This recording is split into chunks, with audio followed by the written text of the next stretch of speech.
Okay, we are ready when you are.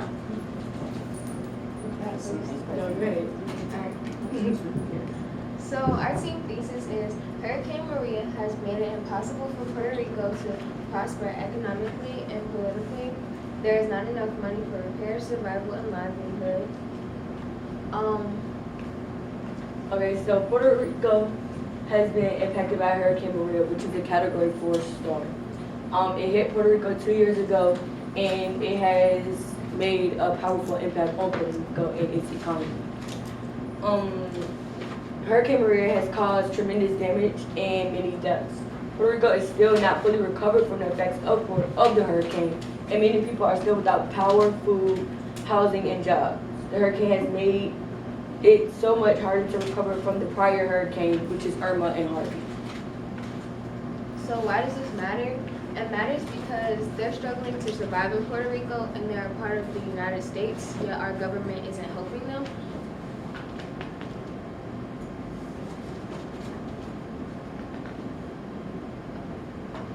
Oh, okay. So there's little money for repairs. Okay, so everyone isn't granted the same resources because of the condition of the deeds, mortgages, etc. of their home.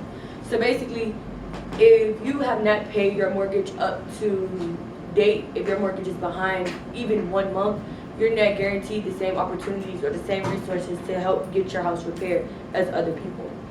Puerto Rico has been the center of massive government corruption, compounded by bankruptcy, instability, and debt, plus the obstacle of natural disaster. So they're already dealing with problems with their government before the hurricane, and then with the hurricane coming, it doesn't make it any better because now they're fighting basically with themselves. Even though they're U.S. territory, the U.S. isn't helping them, like giving them resources to actually recover from. They're not providing shelters. The only resource that they really have is like private agencies or little groups that want to help, like charity groups or groups like the Red Cross and stuff like that wants to help them. Many people are still without proper housing, so a lot of the roofs were like damaged during the hurricane. So some people have tarps over their houses to like sort of like functioning as a roof. And damages to the road, they've made it harder to like travel back and forth. There's a bridge that has been damaged so people can't get to the mainland to get everything that they need. And it was harder for people to get people to medical, like the proper medical attention that they need. To add on to the last one, this has made it harder for like people to go to work. So people that jobs are still there, because some jobs have been like wiped out. Jobs that are still there with no transportation or a way to get from your house to point B. There's no way that you can get to work, which has caused people to lose their jobs, and then once you lose your job, you have no money. So livelihood has been affected by the hurricane. There's a major tourist attraction in Puerto Rico that doesn't have any power, and usually that tourist attraction would have brought a lot of money for the country, but since there's no power, and some of the large businesses like shopping centers in the tourist attraction have been shut down, they're not bringing in much money. So larger businesses have had to shut down, so a lot of people have lost their jobs, but smaller businesses have been able to thrive if they have generators. If they don't have generators, then they just have no way of making money, just like the larger businesses. But if they do, then they can. But just because some of the smaller businesses, like the people that run them, have generators for their stores and stuff, that doesn't mean that they have generators in their homes. So homes are still without power too. And the agricultural business, it's not the same. The land is not what it used to be due to the hurricane. So people are trying to grow crops and sell what they have that's been left over since before the hurricane, and trying to stretch it out. And stores that sell the agricultural products, they've lost business too because of the farming. And to like explain it in like our type of terms for like the larger business and smaller business, is basically like their Walmart is not getting like the, how can I say this? They're not getting the customers that they would normally get because they're like, the power is out. We're like a corner store for us, they're really racking up. People are coming there to get drinks, people are coming there to get food that they can cook if they have a microwave or a stove or something like that. So the corner store is getting more business than the Walmart because of the hurricane. Survival has become a challenge for the residents of Puerto Rico. So like I said, they're still without power, but they're also without food.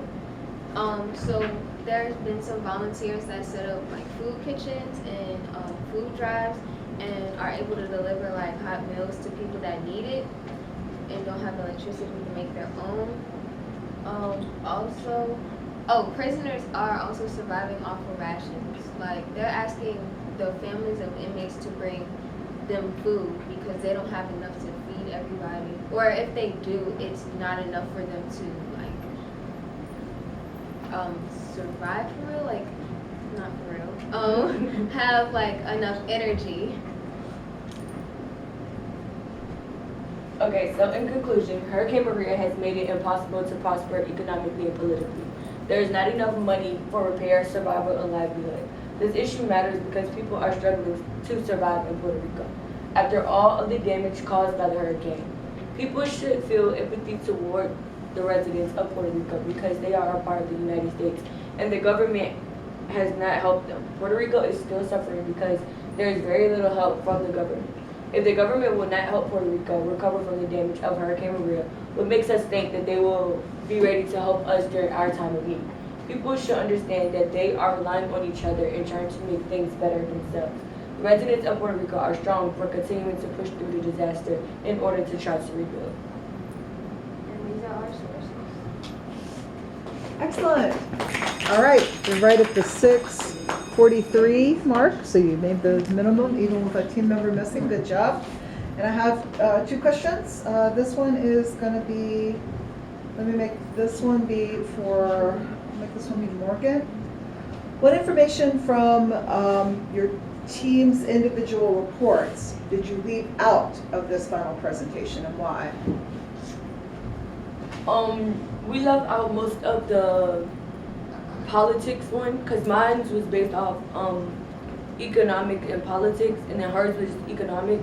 So we did most of it on the economics, and that's something that we shared, and that was like a big idea. Politics and how the government, like what the government is not doing. So we said that the government is not helping, but the actual things that the government is not doing is something that we like left out of the presentation. Okay. Was there a reason for that choice? Just because like everything else, it would have just been one claim, and it would have only been like a short amount of evidence, and we both didn't have evidence to back that claim up. It was only one. Okay, so you felt that you didn't have a real strong argument there, but you had a very strong argument For these economics, other yes. Okay, excellent. All right, and then this one would be for Milani. I'm going to ask, what is one way that you benefited from Morgan's report?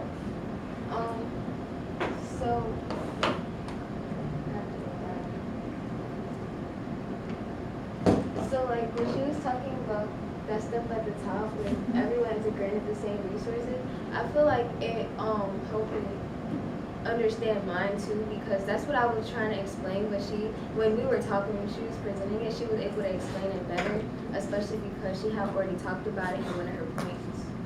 Excellent. All right. Give them a big hand. We're done.